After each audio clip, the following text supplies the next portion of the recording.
Aujourd'hui, ce que les statistiques nous disent, c'est que en France, chaque année, 165 000 enfants sont victimes de violences sexuelles, 130 000 filles et 35 000 garçons.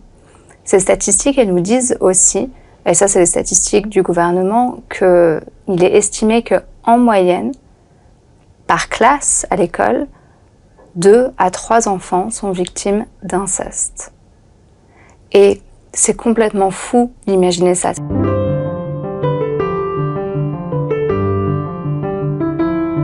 Bonjour. Vous ne soupçonnez sans doute pas ce qui se passe pour les enfants aujourd'hui dans les cours de récréation, à l'école, autour d'eux. La manière dont ils sont exposés à des tas de formes de violence d'abus, des images sexuelles, des manipulations, impose de leur parler tout à fait autrement qu'on nous parlait à nous, personnes de ma génération. Il faut les éclairer sur ce que c'est la manière du consentement, ce que c'est une éducation sexuelle qui les accomplit et qui les met en rapport à leur intégrité, car la sexualité, au fond, on le sait bien, c'est inséparable de la manière dont nous sommes en rapport à nous-mêmes et au monde. Et parler de ça, voilà ce que je voulais faire dans ce dialogue, en invitant Isabelle Filiosa, qui est psychothérapeute et que vous connaissez sans doute et qui se bat depuis 30 ans pour développer une autre approche de l'éducation des enfants, et sa fille, Margot Fried-Filiosa, qui est sexothérapeute. Vous allez voir, parler de ce sujet n'a rien à voir avec ce que vous pouvez penser et ce que vous imaginez.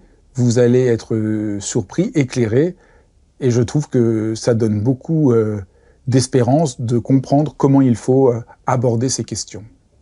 Bonjour Isabelle, bonjour Margot. Bonjour, je suis très Fabrice. content de vous recevoir. Bonjour Fabrice, c'est un plaisir d'être là. Alors, surtout qu'on va parler d'un sujet que je dois dire, si je vous avais pas rencontré, jamais j'en aurais compris l'importance. Pourquoi il est aussi essentiel et même décisif de parler à ces enfants de sexualité et de consentement. Parce que ça fait partie de la vie. C'est quelque chose de très important dans notre vie à tous. En revanche, nous n'allons pas parler de sexualité à nos enfants. Parce que, justement, entre les enfants et les parents, c'est pas toujours pertinent de parler de sexualité. Et c'est pour ça qu'on a écrit le livre, pour que les enfants puissent avoir des informations. C'est-à-dire que, en fait, ce qui est nécessaire, c'est que tous les enfants puissent avoir des informations sur la sexualité, sur le consentement, sur ce qu'est une violence sexuelle, sur ce qui n'est pas une violence, sur que faire, comment faire dans toutes sortes de situations du quotidien, ou bien des situations extraordinaires, dans le sens non ordinaire. Et ces informations ne sont pas suffisamment disponibles, et même nombre d'adultes ne les connaissent pas. Et donc ça nous a paru, Margot et moi, vraiment important de fournir des informations fiables aux enfants, des informations qui puissent aussi être rapportées et soutenues par les adultes, accompagnées par les adultes, mais donc à la fois des informations sur le corps, mais aussi sur la relation à soi-même, sur la relation à autrui, et puis pour comprendre quelque chose. Les statistiques sont effarantes des violences faites aux enfants, et donc quand on voit ces statistiques, on se dit il faut vraiment que ça stoppe. Alors, les enfants ne sont pas responsables de ce qui leur arrive. Donc nous n'avons pas l'idée, en écrivant ce livre, que si les enfants ont des informations, du coup ils vont pouvoir se défendre. Ça, c'est une illusion. Aucun enfant ne peut se défendre face à un adulte, surtout si c'est son parent, si c'est quelqu'un qu'il connaît bien, qui vit dans sa famille. Mais au moins, il peut savoir ce qui lui arrive, le comprendre, parce que comme les violences peuvent commencer dès l'âge de 2 ans, il y a énormément de violences qui commencent avant l'âge de 11 ans. 72%. C'est ça qui est fou, en fait. 72% de... Alors, 72% de toutes les violences sexuelles sont commises sur des enfants de moins de 11 ans. D'où l'importance qu'ils sachent mettre des mots sur ce qui leur arrive, parce que souvent ils ne savent même pas ce qui leur arrive. Et combien d'enfants ont été victimes de violences sexuelles? C'est super dur à évaluer, parce que justement, on va en parler tout à l'heure, de la difficulté à dire, à dénoncer. Aujourd'hui, ce que les statistiques nous disent, c'est que en France, chaque année, 165 000 enfants sont victimes de violences sexuelles, 130 000 filles et 35 000 garçons. Ces statistiques, elles nous disent aussi, et ça c'est les statistiques du gouvernement, qu'il est estimé qu'en moyenne, par classe à l'école, 2 à 3 enfants sont victimes d'inceste.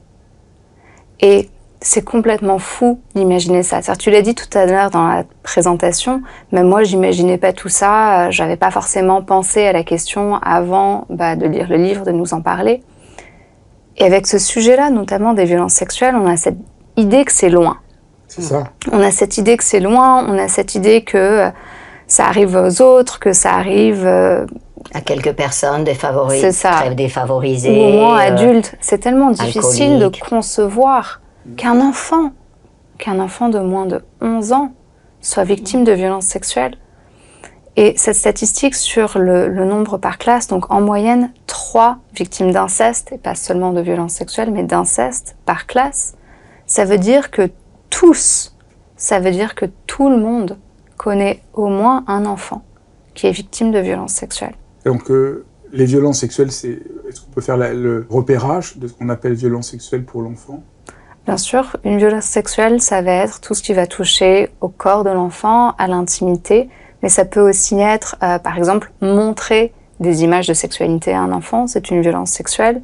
Donc il y a différentes classifications, il y a les agressions sexuelles, les attouchements et le viol.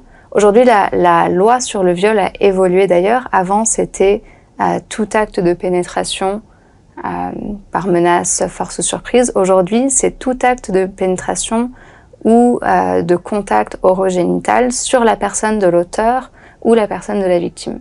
Donc ça va dans les deux sens, ça couvre beaucoup plus globalement. Donc les violences sexuelles, c'est tout ça, c'est tout ce qui va en fait aller contre la décence, l'intimité, le respect des limites de l'autre, qu'on va du coup dans ce contexte-là imposer aux enfants. Une autre nouveauté qui est importante à connaître au niveau de la loi pour les enfants. Avant, en France, on n'avait pas de majorité sexuelle. Ça faisait pas partie de la manière dont on protégeait les enfants.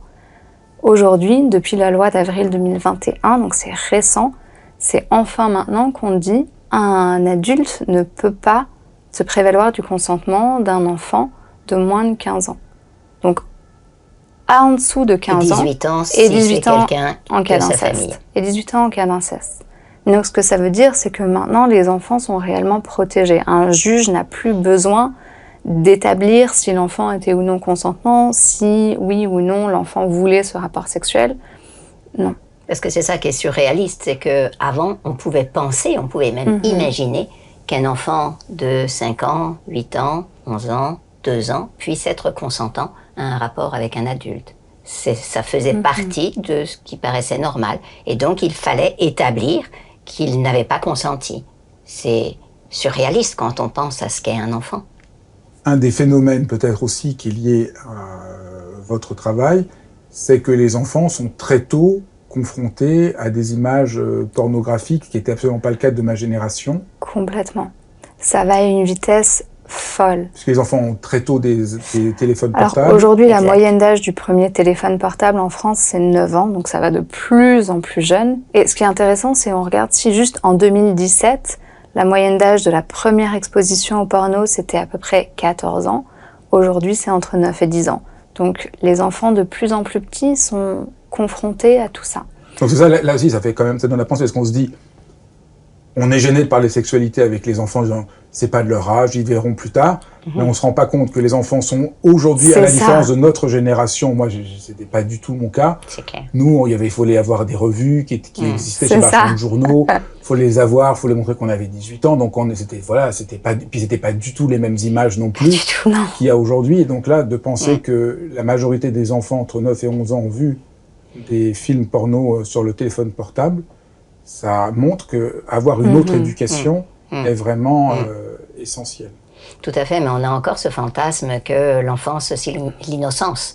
Et du coup, on veut protéger cette innocence. Mais en réalité, c'est une illusion parce qu'ils sont plongés dans un monde où ils perdent vite cette innocence. Et c'est très important qu'ils ne soient pas démunis, qu'ils ne soient pas sans ressources face à ces images qui les stupéfient. C'est-à-dire que ce qui est important aussi, c'est de mesurer que les enfants ne vont pas chercher ces images. Ils ne sont pas forcément désireux de regarder ces images. Ils sont exposés à ces images pour de multiples phénomènes et donc ils les subissent.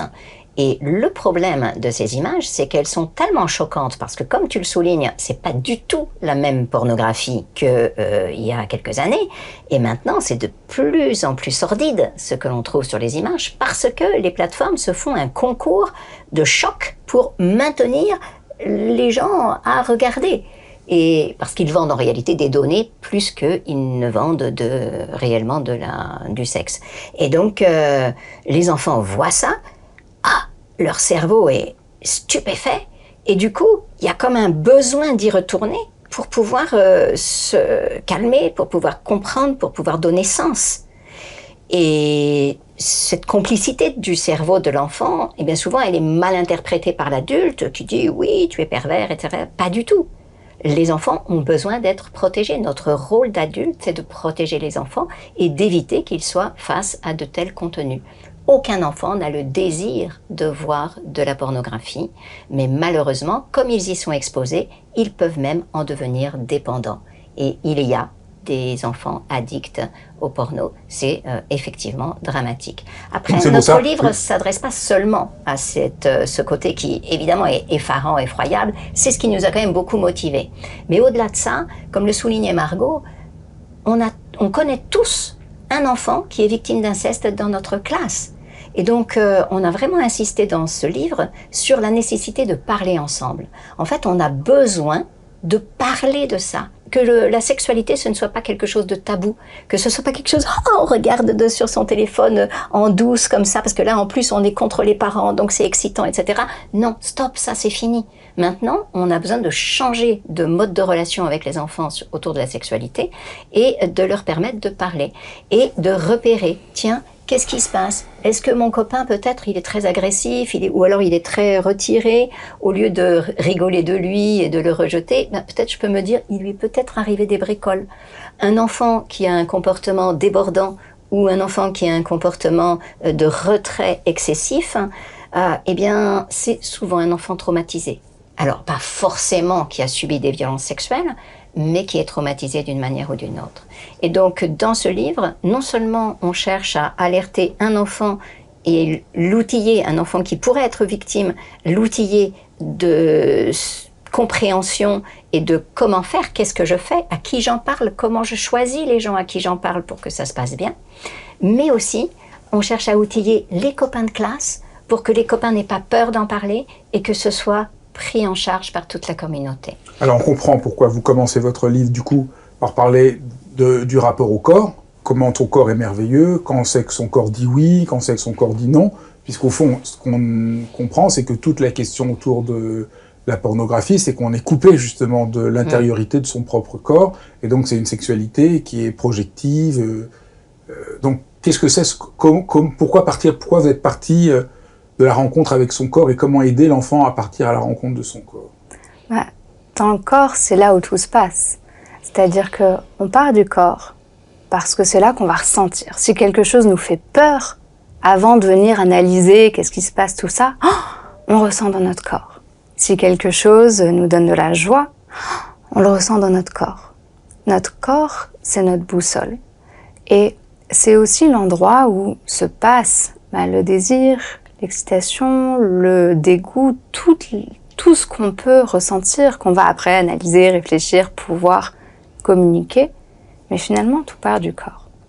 Et une des choses que moi, en tant que sexothérapeute, j'ai vraiment observé, ce livre, il est aussi beaucoup parti de mon constat dans ma patientèle avec de nombreuses personnes qui ont été victimes de violences sexuelles et qui me décrivent ne pas comprendre ce qui s'est passé à l'intérieur d'eux. Se sentir dépassé, se sentir incapable de bouger, de réagir, ou au contraire avoir des sensations très paradoxales. En même temps, on est en sécurité parce que la personne nous touche, a peut-être l'air gentille. En même temps, on est complètement paniqué à l'intérieur. il y a des réactions physiologiques dans notre corps. Parce que c'est quelque chose qu'on nomme dans le livre et qui est très important. Tu le dis comme si c'était normal, mais finalement, c'est important de souligner que rien que le fait de toucher donne un sentiment de sécurité. Et ce qui fait que c'est très problématique pour un enfant quand son parent veut le violer ou parce qu'il le touche. Et de manière tendre. Et donc, du coup, l'enfant se sent en sécurité et en même temps en insécurité. Comment donner sens à ça si on ne comprend pas? D'où l'importance d'apprendre à comprendre son corps, à comprendre les réactions de son corps. C'est pas seulement je connais mon corps, mais comme vient de dire Margot, c'est vraiment savoir non seulement identifier les sensations, mais pourquoi est-ce qu'elles naissent et quoi faire et comment ça fonctionne, ce corps. Ouais. Et là, il y a un système de sécurité. Est-ce que vous pouvez essayer de décrire ce système de sécurité qu'on possède en nous-mêmes? On a nos 5 sens. Et trop souvent, en fait, pourquoi est-ce que c'est important de parler de l'intérieur du corps? Parce que à l'école, on nous apprend les 5 sens. Mais on en a tellement plus. Voilà, on a plein d'autres sens à l'intérieur. Et ce sont ces sens à l'intérieur qui nous informent sur ce qu'on vit, sur nos émotions, etc. Et il y a un sens particulier que les scientifiques appellent la neuroception, qui repère dans l'environnement sécurité, insécurité. Et donc, voilà, comme on est en insécurité en permanence, on va chercher, scanner dans l'environnement les zones où on va se sentir en sécurité. Et en fonction de ce que le cerveau analyse, sécurité ou insécurité, eh bien, je vais rentrer dans des comportements différents. Si je vois que je peux me sentir en sécurité, alors je vais interagir, parler, jouer, travailler. Voilà, je vais être dans une socialisation agréable, je vais faire toutes sortes de choses. Mais si je perçois que je suis en insécurité, alors c'est toute une autre zone nerveuse, tout un corps de nerfs qui va être activé et qui va soit me faire attaquer, fuir ou m'immobiliser si vraiment c'est trop dangereux, je peux rien faire, je vais m'immobiliser ou bien je vais carrément me suradapter, c'est-à-dire je vais aller au devant de tes désirs parce que c'est tellement paniquant, ça va tellement risquer de me faire mourir que je vais du coup m'adapter au-delà de ce que j'imagine que tu peux attendre de moi. Donc on rentre dans tous ces phénomènes. Et c'est extrêmement important de comprendre ce système de sécurité parce que nombre d'enfants ou d'adultes qui sont victimes d'agressions sexuelles ne comprennent pas pourquoi. Oui, mais j'ai rien dit, j'ai rien fait. Ben oui, c'est juste parce qu'il y a ce figement biologique en fait. Parce que le danger est tellement grand, notre système neuroceptif a dit stop, il faut plus bouger. Ou alors notre système neuroceptif, ah oui, mais j'ai fait ce qu'il me demandait, j'ai même fait, je l'ai caressé alors qu'il me l'avait même pas demandé. Ben oui, c'est normal, c'est le système nociceptif qui t'a guidé à faire ça, et c'est à cause du stress, c'est à cause de l'insécurité, ça n'est pas parce que tu le désirais. Donc ça c'est très important parce que quand, j'imagine, on dit qu'on va parler d'éducation sexuelle et du consentement, personne n'imagine qu'on va commencer par parler d'écouter son corps, de parler de la neuroception. Et donc ça c'est une des choses qui est tout à fait intéressante, c'est donc éduquer l'enfant à faire confiance dans ce qu'il sent et à lui apprendre une certaine forme d'intelligence et d'autonomie par rapport à ce qu'il sent et qu'il n'est pas en faute de sentir ce qu'il sent, mais qu'il faut apprendre à écouter ce qu'il sent. Ça, c'est c'est rassurant. Tellement joliment dit. C'est rassurant comme ouais. Parce que c'est pas du tout ça qu'on imagine. C'est-à-dire que pour moi, le but de l'éducation à la sexualité, au consentement, à la vie affective, relationnelle, c'est vraiment de fournir ces compétences-là. Je sais écouter mon corps. Je sais si je suis en sécurité ou pas en sécurité.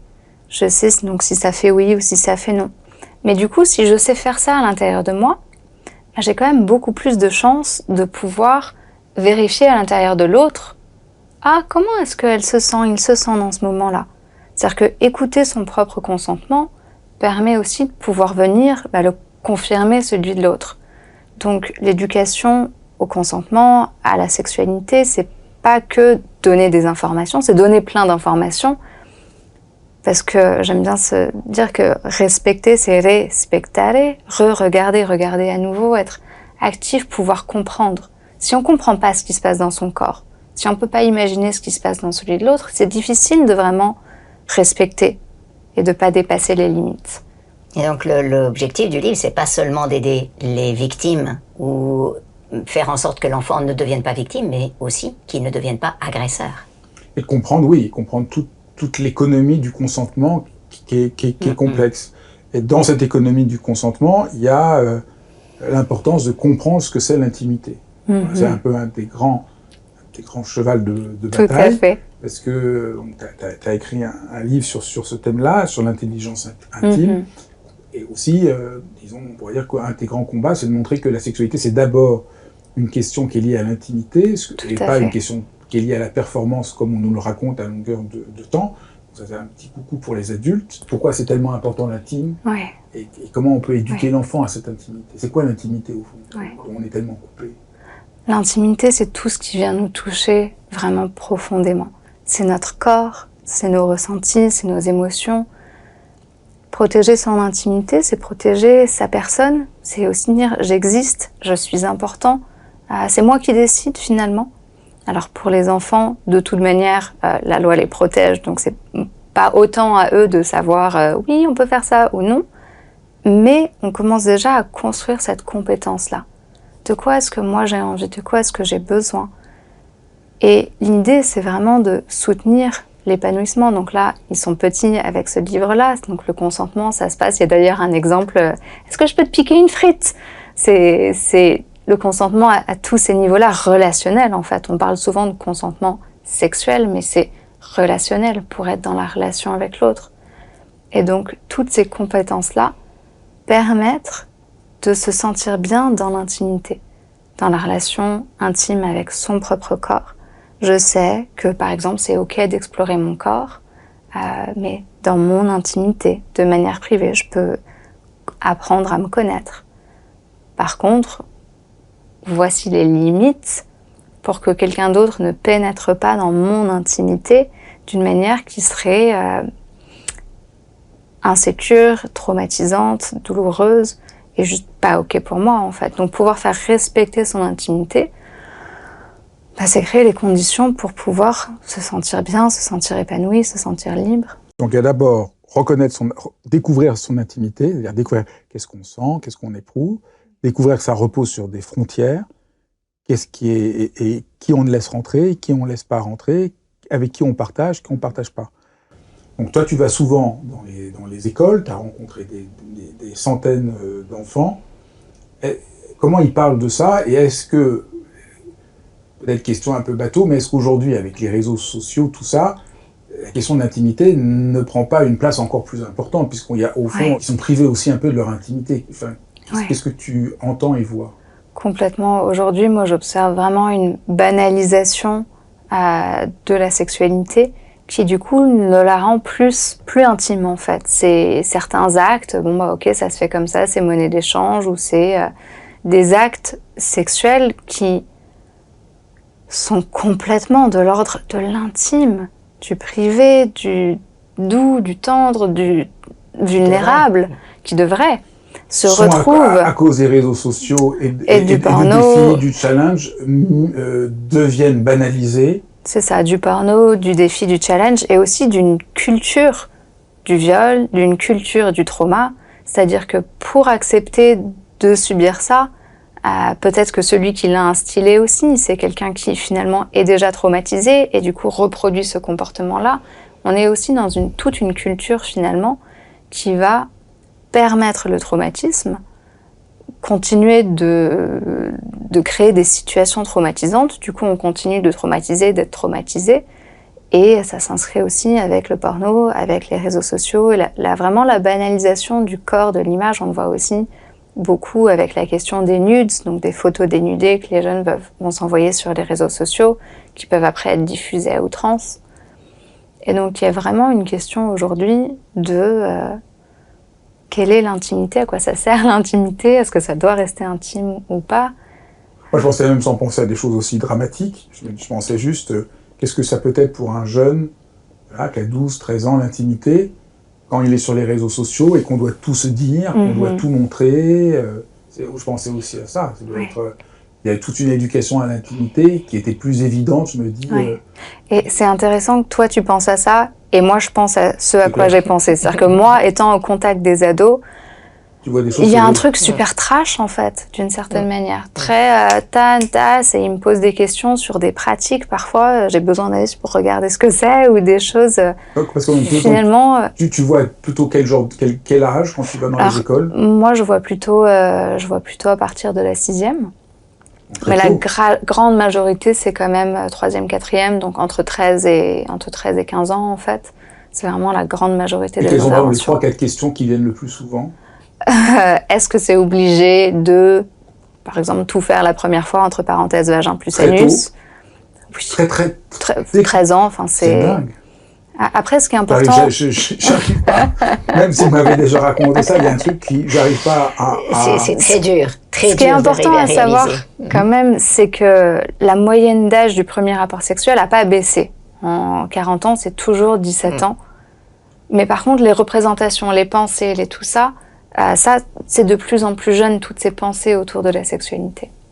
Qu'est-ce que c'est le consentement? Donc on a vu l'intimité, le rapport au corps, et maintenant qu'est-ce que c'est le consentement? Si on regarde la définition légale, c'est donner son accord. Enfin, même la définition du petit dictionnaire du Larousse, c'est donner son accord à. C'est bien, mais c'est un petit peu insuffisant quand même. C'est-à-dire que c'est important que l'accord soit donné. Si c'était déjà ça, clairement, ça serait bien, mais je sais pas, un rapport sexuel où juste la personne est d'accord, est-ce que tu trouves pas ça un peu triste? Moi, je trouve ça un peu triste. Donc, la loi française explique que le consentement, dans le cadre de sexualité, doit être libre, donc il n'est pas forcé sous menace, force ou surprise si la personne n'est pas dort, par exemple, ou en état d'ébriété. Il doit aussi être éclairé.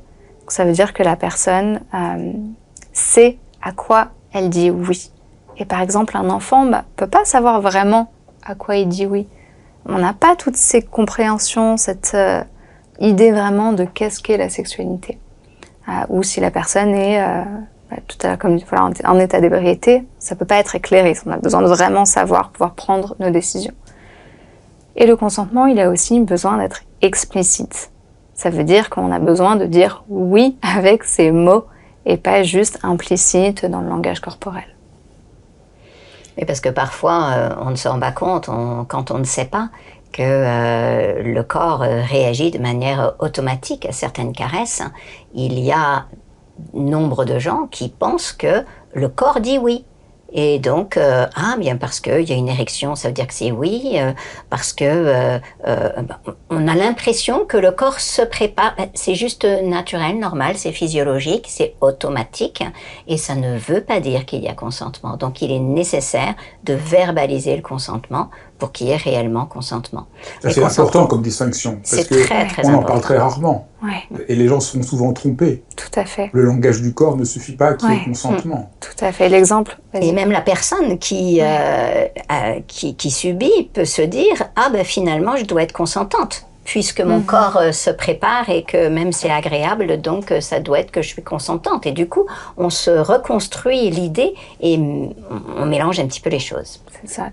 L'exemple que j'aime bien utiliser, c'est si je suis en train de cuisiner et que je veux pas que mon plat brûle et j'attrape et que je me brûle les doigts. Tu t'es déjà brûlé les doigts, Fabrice? Oui. Est-ce que tu as pu dire à tes doigts je ne consens pas à cette douleur, arrêtez de me faire mal? Non. Non. Tu peux pas, parce que tes Non. terminaisons nerveuses envoient l'information à ton cerveau de manière unidirectionnelle. C'est juste, ça dit, ça fait mal. Le cerveau ne peut pas en retour dire « Ah ben non, c'est pas le moment, j'ai pas consenti, je ne suis pas d'accord, j'ai pas envie. » Non, ça fonctionne pas comme ça. La douleur, le plaisir, ça va être les mêmes circuits en fait, les mêmes fibres nerveuses. Et du coup, ce qui veut dire qu'on ne peut pas ne pas ressentir la caresse, le contact. Ça crée un trouble profond. Ça Parce que crée un trouble des profond. fois ça bloque pas, donc on comprend pas C'est ça. comprendre. Et là, il y a une sorte de... C'est ça. Et pareil, sur les mécanismes de l'érection, de l'excitation, de la lubrification sont automatiques. C'est une réponse automatique et donc comprendre tout ça permet de vraiment dire non, en fait, c'est pas moi qui l'ai voulu, c'est mon corps qui a réagi. Donc c'est pour ça que dans le livre, on travaille, parce que là, c'est un livre qui est destiné aux enfants à partir de l'âge de 7 ans. Et donc, on ne parle pas autant de consentement par rapport à la sexualité, mais déjà, on apprend les compétences nécessaires au consentement. Et donc, c'est déjà, eh bien, une personne veut m'embrasser, je dis oui ou non. La grand-tante, est-ce que j'accepte? Est-ce que comment je suis? Qu'est-ce qui me fait oui? Qu'est-ce qui me fait non? D'où l'importance, comme on disait tout à l'heure, de sentir les sensations, savoir ça me fait oui, ça me fait non, et d'oser dire oui, dire non, et oser aussi réaliser que les autres aussi ont le droit de dire oui, dire non. On peut pas me piquer mon goûter comme ça. Donc c'est plus des exemples comme ça qu'on a dans le livre. Hein. Donc c'est vraiment l'objectif du livre n'est pas là. On parle de grandes statistiques et de choses, mais dans le livre c'est vraiment comment doter les enfants, les petits enfants, des compétences psychosociales nécessaires pour se débrouiller et un jour dans le futur, lorsqu'ils seront exposés à des situations dans lesquelles la sexualité est impliquée, qu'ils puissent réagir. Oui. Mais ça s'apprend déjà comment je défends mon goûter, comment je défends mon crayon, comment je défends mon espace à la maison, à l'école, avec les autres enfants. Et comment j'apprends, comme tu le disais tout à l'heure, à respecter les limites, les barrières de l'autre enfant. Pour comprendre, pour formuler un consentement, disons, éclairé, pour l'enfant, c'est important de comprendre que la violence peut se manifester comme la gentillesse. C'est-à-dire que les abuseurs sont souvent gentils. Et donc ça, je trouve que vous le montrez bien, et ça, c'est important. On peut se tromper dessus. Ce diagramme, il est super important parce que les représentations de qui c'est les agresseurs et où elles ont lieu les agressions. Je te mets juste ça, mais donc là, on a ce petit diagramme. Et les agressions les plus, quand on pense à une agression sexuelle, je sais pas, on pense dans un parking, dans la rue. J'allais dire la même chose, dans un parking, dans la rue. C'est ça. Un inconnu très sombre. Un parking, c'est 0,6%. Dans la rue, c'est 3,7%. Et là où il y a le plus des agressions sexuelles, c'est au domicile, à la maison de la victime ou de la personne qui agresse, à presque 70%. On sait aussi que dans 80% des cas, l'agresseur est une personne connue de la victime. C'est pas forcément quelqu'un qui va arriver comme ça, avec... Non, on l'a laissé rentrer chez nous, on le connaît, c'est un voisin, c'est un ami, c'est le fils d'un ami, c'est quelqu'un qu'on connaît, c'est notre petit copain peut-être, c'est le beau-père, c'est le père, enfin, c'est quelqu'un qui est connu, c'est quelqu'un qui est proche dans 80% des cas. Et donc c'est là où on n'a pas besoin forcément pour agresser de violence physique. C'est ce que tu allais dire, je te laisse le dire justement. Non, ben voilà, c'est ça, comme c'est quelqu'un qu'on connaît, qui a du pouvoir sur nous, il a même pas besoin d'user de violence. Il va plutôt user de techniques de séduction, etc. Je t'aime tellement, et il va être valorisant. Il n'a pas besoin d'exercer de violence. Et pourtant, c'est de la violence. Donc ça aussi, arriver à décrypter ça pour l'enfant. Et il y a aussi l'autre côté, c'est dire à l'enfant, il faut que tu sois gentil. On éduque l'enfant, voilà, il faut être gentil. Et donc du coup, on ne lui apprend pas la logique du consentement, qu'il est important de dire non, et que dire non, c'est pas être méchant. C'est ça, tu as tout à fait compris. En fait, c'est vraiment l'objet du livre, c'est doter l'enfant de compétences psychosociales où il sait savoir ce qui se passe pour lui, et il sait défendre son environnement. Et trop souvent, les parents disent « tu dois être gentil », donc on se dit « je dois être gentil », donc « oui, on me demande mon goûter, alors je donne mon goûter ». Non, tu as le droit de pas être gentil, enfin si, mais en réalité, être gentil, c'est pas forcément se soumettre. Et donc, on redonne une autre dimension à être gentil. La gentillesse, c'est possible sans forcément se faire avoir systématiquement. Parce que si on se soumet, finalement, ça fait que l'autre a commis une violence. Donc, c'est pas gentil du tout. La vraie gentillesse, elle est dans le partage. Et donc, la vraie gentillesse, elle va dire non, là, tout de suite, tel que tu me le demandes, j'ai pas vraiment envie de te donner mon goûter. Mais voilà, si tu me demandais autrement, peut-être j'aurais envie. Et voilà, on peut travailler, négocier, etc. Mais donc, c'est vraiment éveiller l'enfant à une compréhension de à quel moment j'ai envie de partager, à quel moment j'ai envie de garder, à quel moment j'ai envie de te donner. Si je peux faire un lien plus général à tout ton travail, toi qui t'es engagé depuis tentant à défendre une éducation bienveillante. Là, on voit bien que l'éducation bienveillante, c'est pas du tout ce que les gens développent le plus souvent quand ils n'ont pas lu tes livres et qu'ils comprennent pas. Développer la bienveillance, c'est savoir que la gentillesse et la bienveillance, ça veut pas dire la passivité, ça veut pas dire ne pas savoir dire non, ça veut dire savoir écouter ce qu'on est, ça veut dire apprendre la fermeté, ça veut dire apprendre à être éclairé. Je trouve que ce serait bien que tout le monde se souvienne. Donc l'éducation bienveillante, c'est le contraire de la caricature qui est partout proposée. Et c'est pour ça qu'on voit, tu t'attaques à un sujet vraiment difficile pour aider les enfants et les adultes qui les accompagnent à pouvoir avoir de la force, de la vigueur, poser les limites, et que la bienveillance a aussi posé des limites, ce qu'on essaye de dire depuis le début de notre entretien. Je trouvais que c'était bien de le rappeler. Merci. Le dernier point dont je voudrais parler, c'est comment on fait quand on a été victime, pas forcément quelque chose de forcément grave, mais qu'on sent que quelqu'un rentre dans notre espace, comment en parler, comment expliquer à l'enfant comment en parler. Justement, en parler. La première chose, ça sera en parler. Mais c'est très dur pour un enfant. C'est très très dur pour un enfant. Qu'est-ce qu'on peut lui dire, comment on peut faire Dans le livre, déjà, justement, on a cette partie sur le secret. Parce que souvent, le secret est imposé par l'agresseur. Faut pas le dire. Et donc, dans le livre, on a la différence entre les secrets bonheur, ceux qui nous font chaud au cœur, qui sont bons à garder, et les secrets poison, avec lesquels on n'est pas bien. Et c'est là où on explique qu'un secret poison, c'est pas un secret à garder, c'est justement un secret qu'on a besoin de dire. Dans le livre aussi, on décrit à qui on peut parler. Donc il peut y avoir son parent, mais peut-être que c'est pas aux parents qu'on peut parler, ça peut être à l'infirmière scolaire, à un prof, à un surveillant, à une nounou, à quelqu'un, à un oncle, à quelqu'un. Donner plus de possibilités. Dans le livre aussi, on a décidé de reverser tous nos bénéfices du livre à l'association Les Papillons, qui met des boîtes aux lettres dans les établissements scolaires, où les enfants peuvent justement mettre des messages à l'aide sur les violences qu'ils subissent. Parce que comme c'est très difficile de parler, justement, comme tu le soulignais, écrire, parfois, c'est plus facile, ou faire un dessin, et juste, c'est un appel à l'aide. Et donc, cet appel à l'aide est glissé dans la boîte aux lettres. La boîte aux lettres est relevée 2 fois par semaine. Ça va à une petite cellule de personnes vraiment formées qui savent décoder et qui analysent et donc qui vont rediriger ensuite la violence subie. Est-ce que c'est du harcèlement? Parce que les enfants dénoncent aussi le harcèlement, ou bien les violences physiques qu'ils subissent à la maison ou ailleurs. Donc harcèlement, violence physique, violence sexuelle, et à chaque fois ensuite les enfants sont protégés.